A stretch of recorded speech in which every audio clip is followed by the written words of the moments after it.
USS SAvannah CL42 was a Brooklyn-class light cruiser. She was launched on May 8, 1937 and would earn 3 battle stars during World War II. Joining me is interpreter Jim Dunigan, who I will venture to say is one of the world's leading authorities on this ship. Hi, Jim. Hi, Wendy. So, Jim, I really like your uniform. Thank you. This is the working uniform, dungaree uniform of the United States Navy and war USS SAvannah CL42 between 1941 and 1945. Well, Jim, today I want to discuss Savannah's history during World War II. So where was she when Pearl Harbor was attacked?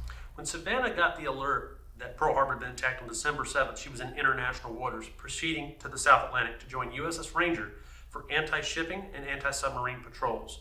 She would do that for the vast majority of the year of 1942, and in October be recalled to the Chesapeake to join the Western Naval Task Force for Operation Torch, the invasion of North Africa, where she would provide naval gunfire support for the U.S. 9th Infantry and 2nd Armored Divisions. And after Operation Torch, she would participate in another important operation. Yes, she would. She would be reassigned back to the Mediterranean in May of 1943 to be an integral part of the Dying Task Force for Operation Husky, the invasion of Sicily, where she would provide naval gunfire support for 3 days for the U.S. 1st Infantry Division, or the Big Red One as they're more well known. In one account, she shut down a drive on her own by probably the finest German armored division in the German army, Hermann Goering Panzer Division, preserving the beachhead in doing so. Savannah's final combat mission was in September of 1943, nearly 2 years before the war ended. What happened?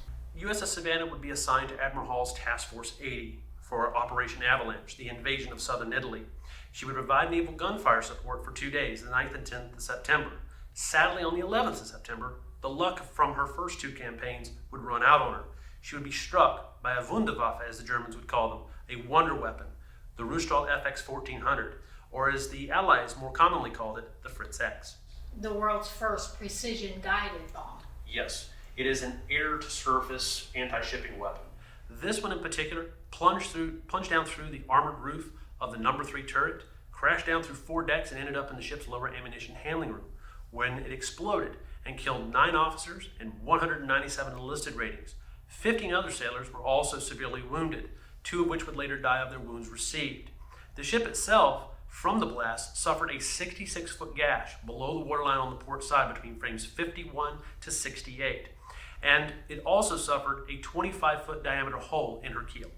Yet the remaining crew managed to save the ship. They did.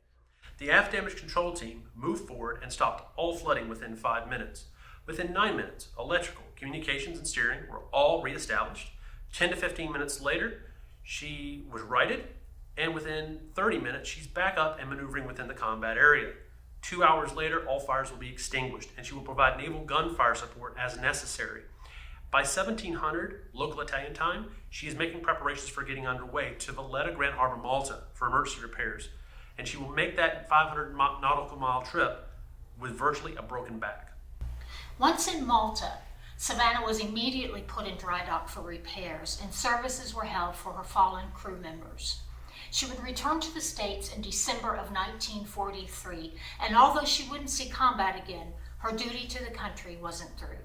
In 1945, she was a personal escort for President Franklin Roosevelt's secret trip to the Yalta Conference, and by the end of the year, she was participating in Operation Magic Carpet, providing GIs in Europe with a safe trip home.